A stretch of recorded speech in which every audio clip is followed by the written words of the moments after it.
വാഹന പരിശോധനയ്ക്കിടെ പോലീസ് വാഹനം ഇടിച്ചു തെറിപ്പിച്ച് രക്ഷപ്പെടാൻ ശ്രമിച്ച 2 പേർ പിടിയിലായി. അങ്കമാലി TB ജംഗ്ഷനിൽ ഇന്നലെ രാത്രിയാണ് സംഭവം. തൊടുപുഴ സ്വദേശികളായ റിൻഷാദ്, അജ്മൽ എന്നിവരാണ് പിടിയിലായത്. ഒപ്പം ഉണ്ടായിരുന്ന മറ്റൊരാൾ ഓടി രക്ഷപ്പെട്ടു. കൂടുതൽ വിവരങ്ങൾ ശ്യാം പ്രസാദ് ഉത്തമൻ നൽകും. ശ്യാം പ്രസാദ്, ഇത് എങ്ങനെയായിരുന്നു സംഭവം? സിനിമയെ വെല്ലുന്ന ദൃശ്യങ്ങളായിരുന്നിരിക്കണമല്ലോ സംഭവിച്ചതൊക്കെ.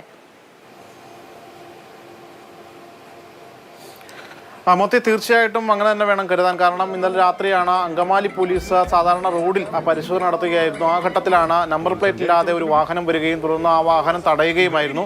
ഇതിനിടയിൽ കൂടെ വാഹനത്തിലുണ്ടായിരുന്ന ഒരാളെ ഇറക്കുകയും പിന്നീട് അയാളെ ചോദ്യം ചെയ്യുമ്പോഴാണ് പെട്ടെന്ന് ഈ വാഹനത്തിലുണ്ടായിരുന്ന മറ്റ് 2 പേർ ഈ വാഹനവുമായി കടന്നു കളയാൻ ശ്രമിക്കുന്നത്. അങ്ങനെ വാഹനവുമായി ഇയാൾ കടന്നു കളയാൻ ശ്രമിക്കുകയും മറ്റേയാൾ ഓടി രക്ഷപ്പെടാൻ ശ്രമിക്കുകയും ചെയ്തു. ഇതിനിടയിൽ ആ വാഹനത്തിൽ നിന്ന് പുറത്തിറക്കിയ ഈ തൊടുപുഴ സ്വദേശിയായിട്ടുള്ള റിൻഷാദിനെ പോലീസ് പിടികൂടി ഈ വാഹനത്തെ ചേസ് ചെയ്യുകയും ചെയ്തു. ഇതിനിടയിൽ പോലീസ് വയർലെസ് സെറ്റ് വഴി മറ്റ് പോലീസ് സ്റ്റേഷനിലേക്ക് ഇക്കാര്യം അറിയിക്കുകയും ചെയ്തു. അങ്ങനെ പെരുമ്പാവൂർ പോലീസ് ഈ ഒക്കൽ ഭാഗത്ത് വെച്ച് ഈ വാഹനത്തെ പിടികൂടാൻ ശ്രമിച്ചുവെങ്കിലും ഈ പെരുമ്പാവൂർ പോലീസിന്റെ വാഹനം തട്ടിച്ചുകൊണ്ട് ഇവർ കടന്നുകളയുകയായിരുന്നു. പിന്നീട് നാട്ടുകാർ ഉൾപ്പെടെ, അതായത് നിരവധി മറ്റ് നാട്ടുകാരുടെ വാഹനങ്ങളെയും ഒക്കെ ഈ കാറ് തട്ടിയിട്ടുണ്ട് എന്നാണ് അറിയാൻ കഴിയുന്നത്. പിന്നീട് ഈ വാഹനത്തിന്റെ ടയർ പൊട്ടുകയും ഒക്കൽ ഭാഗത്ത് വെച്ച് ടയർ പൊട്ടി. അങ്ങനെ ടയർ പൊട്ടിയതിനെ തുടർന്ന് ഇവർ 2 പേരും ഇറങ്ങി ഓടുകയായിരുന്നു.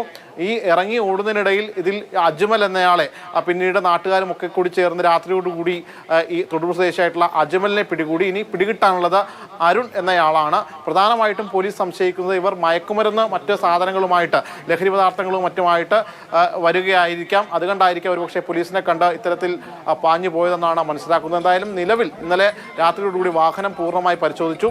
വാഹനത്തിൽ നിന്ന് ഒന്നും തന്നെ കണ്ടെത്താൻ കഴിഞ്ഞിട്ടില്ല. പക്ഷേ ഇവരുടെ പക്കലുണ്ടാകും എന്ന ഒരു നിഗമനത്തിലാണ് നിലവിൽ പോലീസ് ഉള്ളത്. അരുണിന് വേണ്ടി പോലീസ് അന്വേഷണം പുരോഗമിക്കുകയാണ്. ഈ പിടിയിലായ ആളിൽ നിന്നും മറ്റെന്തെങ്കിലും വിവരങ്ങൾ ഇതുമായി ബന്ധപ്പെട്ടോ മറ്റോ ശേഖരിക്കാൻ പോലീസ് ശ്രമിക്കുകയാണോ ശ്യാം പ്രസാദ്?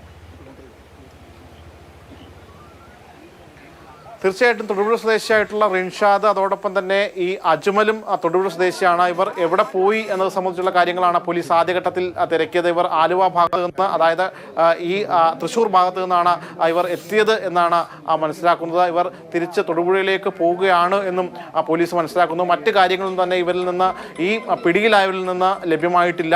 ഇനി അരുണിനെ കൂടി പിടിച്ചാൽ മാത്രമേ മറ്റു കാര്യങ്ങൾ ലഭ്യമാകൂ. എന്തായാലും നിലവിൽ ഈ വാഹനം വിശദമായ പരിശോധന നടത്തി. ഈ വാഹനത്തിൽ നിന്ന് പോലീസിന് ഒന്നും കണ്ടെത്താൻ കഴിഞ്ഞിട്ടില്ല. പക്ഷേ ഈ വാഹനത്തിന് നമ്പർ പ്ലേറ്റ് ഇല്ല എന്നതും പോലീസിനെ സംശയനിഴലിൽ നിർത്തുന്നുണ്ട്. ഒരുപക്ഷെ ഇവർക്ക് മുൻകാല ക്രിമിനൽ പശ്ചാത്തലമുണ്ടോ എന്നതടക്കമുള്ള കാര്യങ്ങൾ പോലീസ് പരിശോധിച്ചു വരികയാണ്. വരും മണിക്കൂർ